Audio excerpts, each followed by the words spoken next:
Hello, good evening. This is Samir Moreshver from Portland, Maine. I'm an Uber driver, and today's video is about Uber's recent feature update, the Upfront Fare. It is not as bad it seems like. Yes, there is a drastic change, but in the long run, Uber drivers are going to make money. So here are the differences between the old fare model and the new Upfront Fare model. In the old fare model, I would only see how far the rider is and what is the trip duration when I get a request. In the upfront fare model, I not only get how far the rider is, the trip duration, I also get to know the street and the city and the region of the pickup and drop off location, along with what is the fare I'm going to make on. Once when the ride is over, the old fare model gave me a breakup of the earnings. It told me minutes driven, miles driven, corresponding earnings for that, surge, promotions, tips, complete breakup. In the new upfront fare model, all I see is a flat rate, and only if there is a wait time at pickup location, tips, or as I mentioned earlier, the priority fee pickup, those will be listed.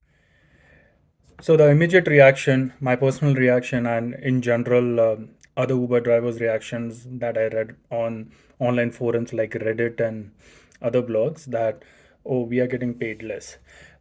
Yes, there is decrease in revenue for long distance rides, and also I feel Uber is trying to get away from long distance pickup fees. I did some analysis of my own rides in the past 2 weeks, and I concluded that as long as I have short distance, like short distance means any ride that's around 15 to 20 minutes, just the trip duration. I'm not including the time taken to go pick up the rider. So short distance is still profitable.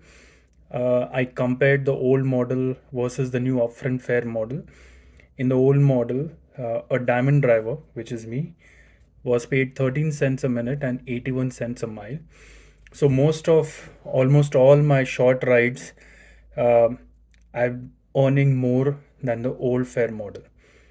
But when it comes to long distance, yes, I'm getting paid less.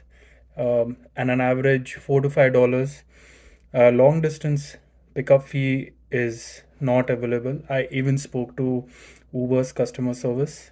They confirmed that now Uber does not work on per mile and per minute.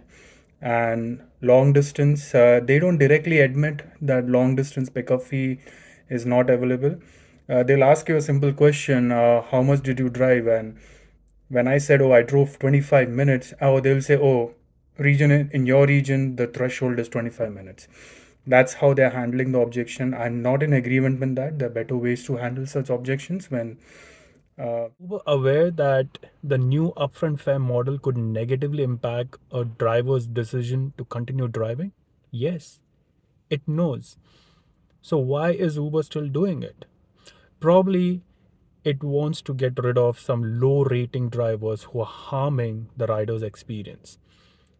These low rating drivers could possibly also might not have the right business acumen or simple data analysis to understand the new upfront fare model. Second of all, Uber might want more fuel efficient cars that do not require high earnings like the old fare model or the mile and minute based model to do long pickups and to do long distance rides. Lastly, Uber is probably looking for more control on the driver fare. The evidence being that it's not giving detailed breakup in terms of miles and minutes. I'm fine with that.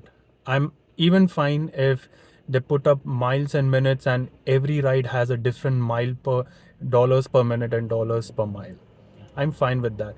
But I think not giving the breakup probably gives more control to Uber to play around with the driver fare.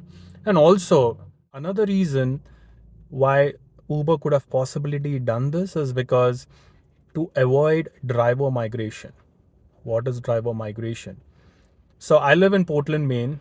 There are a bunch of cities to the north: Bath, Brunswick, Lisbon, Lewiston, Auburn. Then there is Saco, Bedford to the south. I believe that's where most of the Uber drivers live. And what they do is every morning they'll come to Portland. I know this from first hand feedback. I've driven riders who are actually Uber drivers from these areas, and they have told me that every morning they just drive to Portland and turn on the app. So I think Uber is trying to discourage this. Uh, it's kind of sending a message that if you live in Bedford, Saco area, stay there, we will give you business. And the evidence being that whenever I get a ride to Lewiston, which is up north, or to Bedford, Saco, and I decide to stay there for the rest of the day, I make good money. I get tips, I get surge, I meet my daily goal. So before I explain you why tips are a necessity or will become a necessity, let me explain you the product strategy of Uber, or what Uber is actually thinking of what it's doing. Now, there are 4 levels of drivers. When you join, you are a Uber Pro. When you get 300 points, you become Uber Gold. At 600 points, you are Uber Platinum. At 1200 points, you are Uber Diamond, which is what I am. I drove 5 to 6 days a week, around 8 hours a day, and I became a Uber Diamond driver in 1.5 to 2 months. I think 1.5 month.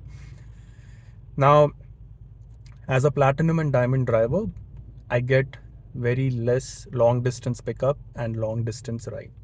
This is based on my data analysis. I do an average 20 to 25 rides a day, and if at all I get, I'll get to one in a day, or tops two, not many, which means that all the long distance and long distance pickups are going to Uber Pro and Uber Gold drivers.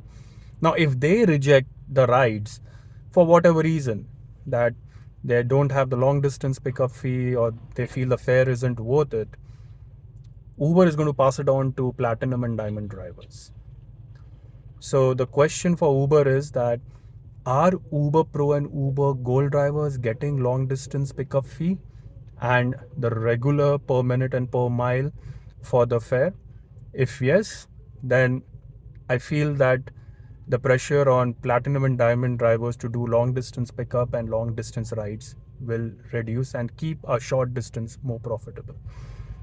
Also, after 19th March 2025, which is when the new Upfront Fare model was launched in Portland, Maine, I stopped seeing the weekly and the weekend quest. Weekly is Monday 4 a.m. to Friday 4 a.m. do 60 rides and we'll pay you $60 bonus or $90 bonus. Or from Friday 4 a.m. to Monday 4 a.m. do 60 rides and we'll pay you $90 bonus or $120 bonus. Those all have disappeared, which means the only way to make profit is down to short distance and tips. I don't know how long my short distance rides will remain profitable, given that Uber is not giving the breakup and it's just giving like a flat fare. Hence, I feel tips are a necessity and will become a necessity in the long run. So I respectfully and politely call upon all the Uber riders to tip if you felt safe. The driver drove the car very safely. The car was clean. It was great ambience. And to add to it, you had a good conversation. The driver was very polite. Please tip.